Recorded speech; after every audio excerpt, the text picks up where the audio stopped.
So this is kind of like a tragic chapter. It's like a pretty sad one. Bakugo's stock is at an all-time low, and I hope it raises, but I wouldn't be surprised if it doesn't as well. I mean, I hope not, but let's just get into it. The title of the chapter is Even Though. The chapter starts with Tomura, for one, stomping on Bakugo's head, saying that Midoriya should be there, and that because of that, it shouldn't take long for him to arrive. Therefore, he plans to turn Bakugo into a hideous corpse. Deku was already so enraged when his friend was pierced in the previous war. How would he react if he were killed? So yeah, like I said, things aren't really looking good for Bakugo here. And we did see Izuku like totally black out, go full-blown rage mode. He like developed symbiote eyes after Bakugo was stabbed in the previous war. So it's understandable that Tomura, for one, as he's being called by Rukasu here, would think that. Hey, also guys, if you like my Hero content, please subscribe if you haven't already. I'm only 5,000 away from 200,000 subs, so if you can help me with that, that would be awesome. Thanks. Bakugo activates his Panzer once again and tries to shoot, but Shigaraki throws him up with his foot and holds the boy by the neck. He then says that no matter how much time passes, Bakugo will always be just a small piece of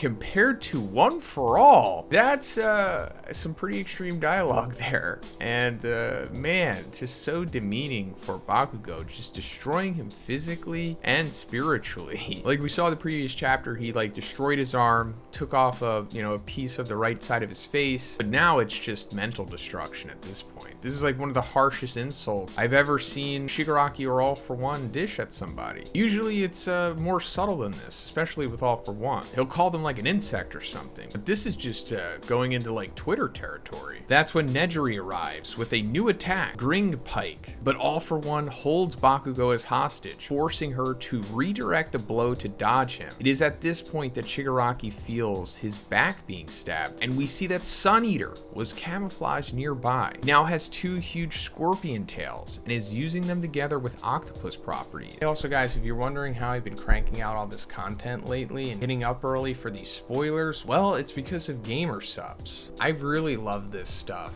And I'm not just saying that. Like, I was originally a coffee drinker, but after I started using gamer subs, the energy game has completely changed for me. Like, this stuff is not only delicious, but I don't know why, but it makes you feel so much better than just drinking like regular coffee. I've been drinking the strawberry lemonade and the peach tea flavors. I've also been drinking it out of my awesome waifu cup. So guys, check out my link in the description and also use code BIGZ so you can get some gamer subs or a waifu cup for yourself, as well as a nice little discount. Thanks. That's awesome. Glad to see Tamaki doing something here, and I guess his camouflage is coming from the octopus that he had eaten, and I guess he'd also eaten scorpions too, which is understandable, because if you've ever seen those Asian food vlogs, because like dried seasoned scorpions are like something you can get. Shigaraki notices that the attack is imbued with poison, but soon grows a finger mouth that removes the toxin.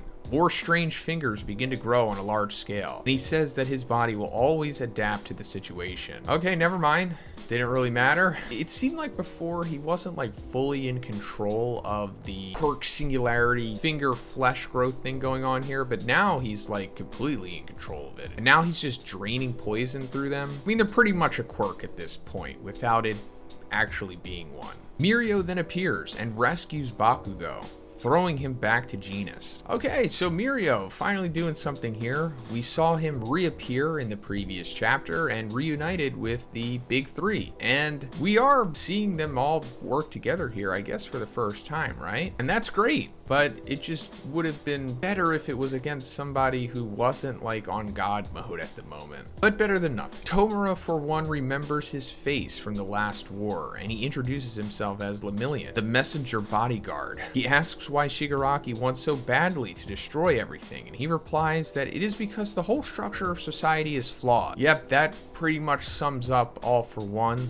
as a character, and it's that We live in a society. Meanwhile, Nejiri shoots a small wave that is absorbed by Mirio's right arm. He says that this explanation is due to the fact that Tomura, for one, has never had any friends, because otherwise he would know that some things cannot be destroyed. Come on, Mirio, you can do it. Tap into that power of friendship. He then hits Shigaraki with a wave punch, while acknowledging to himself that they have no way to do any significant damage until Midoriya arrives. Okay, so that was cool at least. In my previous review, I did talk about how I would like for Mirio to show some kind of evolution or improvement to his quirk, and he has here. He's somehow been able to absorb Nejiri's wave, then use that wave as like an attack in himself, because it says he's doing a wave punch here. But another thing that I mentioned is that he's extremely limited against Tomura, for one, here, and he's pretty much acknowledging that himself. And yeah, it's just ultimately coming down to everyone just stalling until Izuku can arrive, because we've gotten ourselves into a Goku situation here, as to where the MC is the only one strong enough to be able to do anything against the overpowered villain. Cuts to Genis, and we see him asking Bakugo to show him his right arm so he can make a suture with his wires, but Bakugo doesn't respond. He's just pressing very hard against the grass. Genis sees this as the boy is feeling devastated after being defeated by Shigaraki so easily, and says that there's no point in comparing the two of them because that monster is on another level of existence. But before he can finish his speech, he hears Bakugo speaking.